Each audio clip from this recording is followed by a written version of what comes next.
This is Tawfiq Shana. I am Deputy Director, Benazir Income Support Program, working for the South Zone in Sindh Province. As far as today's day is concerned, so I want to say that basically in order to reduce the risk of disasters and building more resilient communities, we have to focus on three things especially.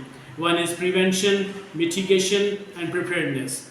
So in order to focus on the prevention, we have to focus on the buildings. So we have to raise the buildings upscale to some extent so that we can focus more on the. We have to assess the risk on the initial days during the floods, especially in the Pakistan. We have very much focus on the floods because in routine on every year we face the flooded communities. So we have to raise our buildings, and we usually in rural areas people reside in the areas of the river. So that's why they are being flooded. So as far as the government is concerned, the government usually announces the emergency exits, and they early announce the early.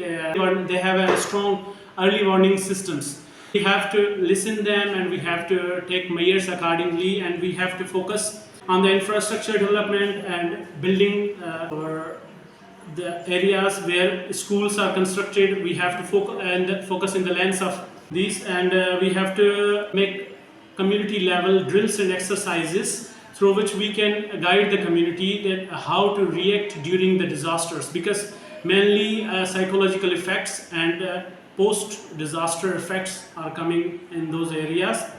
And we have to also focus in the resilient agriculture.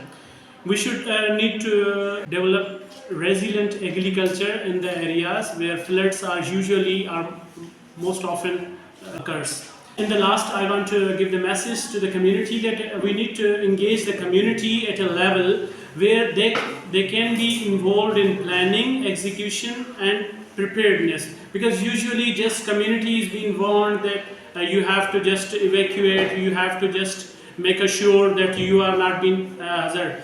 We have to focus in all three phases: prevention, mitigation, and preparedness. We should focus on the. Thank you, Arts Foundation, for giving this opportunity to talk on the International Day of Natural Disasters, 13th October.